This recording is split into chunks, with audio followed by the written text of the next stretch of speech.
What happened behind the scenes that led to Kimmel's suspension? The decision to yank Jimmy Kimmel's show off the air wasn't quite as rash as one might think.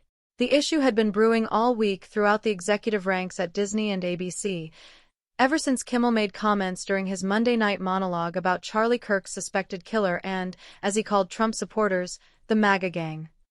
Kimmel's remarks Monday attracted ire from the critics on the right, which put it on Disney's radar. On Tuesday's show, Kimmel doubled down, saying, "Many in MAGA-land are working very hard to capitalize on the murder of Charlie Kirk." But it wasn't until Wednesday afternoon, after FCC Chair Brendan Carr went on to a conservative podcast and threatened to pull ABC affiliate broadcast licenses, that the matter really escalated. Then Nexstar, the station group which airs Jimmy Kimmel Live in approximately 24 markets, announced they would not air the show. This isn't just about Jimmy Kimmel Live. It's about all of ABC and all of the shows and all employees, another source privy to ongoing conversations at the company said.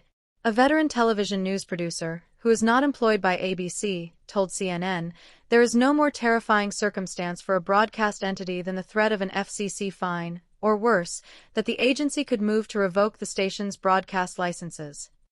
According to one of the individuals familiar with the situation, Kimmel was prepared to deliver his monologue on his show Wednesday night and planned to address the right-wing backlash to his remarks made earlier in the week regarding the politicalization of Kirk's killing.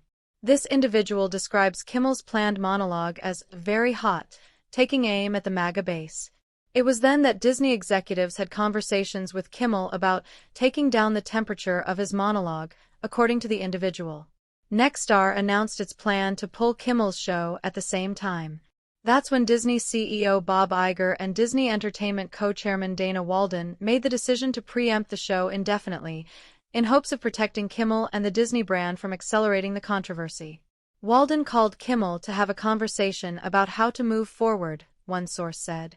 Walden and Kimmel have a long-standing positive relationship, and Kimmel has always been incredibly well regarded within ABC, according to numerous sources. "Everyone deeply values him and wants him to come back," one source familiar said. "But he has to take down the temperature." The source notes that Kimmel has always been free to speak his mind about Trump and has never been censored on his show. But with serious FCC threats, the company had to make a business decision. Several of the individuals who spoke to CNN said that Disney employees and staff members on Jimmy Kimmel Live began to receive death threats following Carr's remarks on Wednesday, with their email addresses and phone numbers being doxed and blasted across social media. For Disney, the issue under consideration was bigger than Kimmel. It became a safety issue for employees and the show's advertisers. While no decision has been made on how to move forward, the source said Disney is hopeful there is path to bring Kimmel's show back.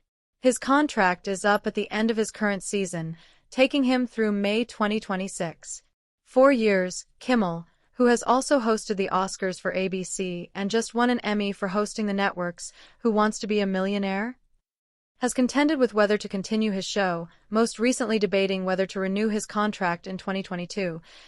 "After 2 decades at ABC, I am now looking forward to 3 years of what they call quiet quitting," Kimmel joked in a statement at the time his most recent contract extension was announced. Kimmel has not yet spoken publicly about his show being suspended. CNN has reached out to Kimmel's representatives for comment. ABC did not respond to CNN's request